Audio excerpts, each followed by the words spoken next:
So God bless you. Thank you for joining me. You have seen this before. It is the month of Nisan, and you'll see at the top it says first day, second day, third day, etc., because that is what God calls them. So we know that there are some spring festivals, and Jesus fulfilled at his first coming Passover, Feast of Unleavened Bread, Feast of First Fruits, and Pentecost. And so, because it is that time of year again where churches call it Easter, but remember, God called it Passover. Remember, Easter is from the pagan goddess Ishtar. But this is the perfect time to talk about this because it is that season that we're in. And I'm committed to this, and I will talk about this multiple times, and I'm going to talk about it every year at this time. Now, we know from scripture on the 10th of Nisan, the Passover lamb is chosen. We also know that Passover is Nisan 14. And so I'm going to very, very quickly give you some Bible passages, which you will have to look up. But we know that it tells us in John 12:1 that 6 days before Passover, that which would be Nisan 8, that Jesus arrives in Bethany. We know that on Nisan 10 is the great Sabbath, the Shabbat Haggadol, and we know that is the date the Passover lamb is chosen. We also know this to be the day of Jesus's entry into Jerusalem from John 12, verses 12 through 16, and Matthew 21, verses 1 through 10. We know that Jesus was chosen by the people as the Passover lamb in Matthew 21, verse 11.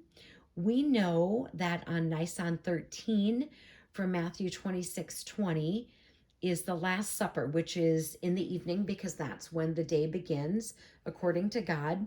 We know from Matthew 26, verse 47, that Jesus's betrayal and arrest is Nisan 13, and that he is condemned and declared innocent in Matthew 27, verse 24. Jesus's crucifixion, we know from Mark 15:25, and we also know that Jesus is laid hastily in the tomb from John 19, verse 4. We know that this is Nisan 14 from the scriptures.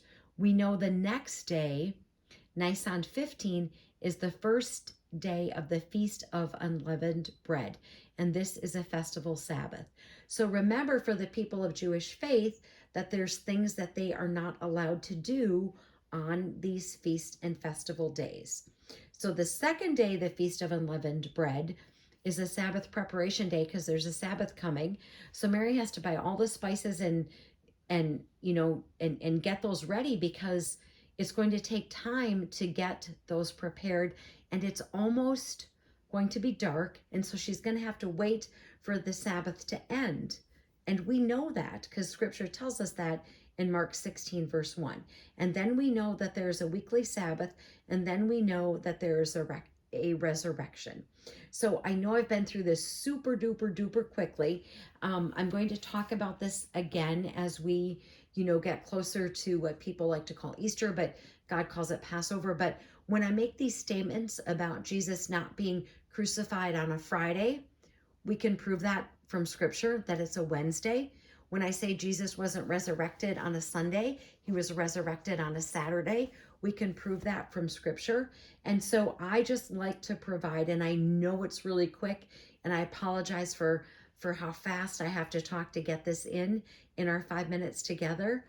But when I say these things, I'm committed to providing you with the scriptural evidence of why we know Jesus was not crucified on a Friday, why we know it had to be a Wednesday, why we know he was not resurrected on a Sunday, why we know he was resurrected on a Saturday. So I'll be doing this again as we get closer to actual Passover. Armor up, we ride at dawn. May God bless you as always. Have a great day.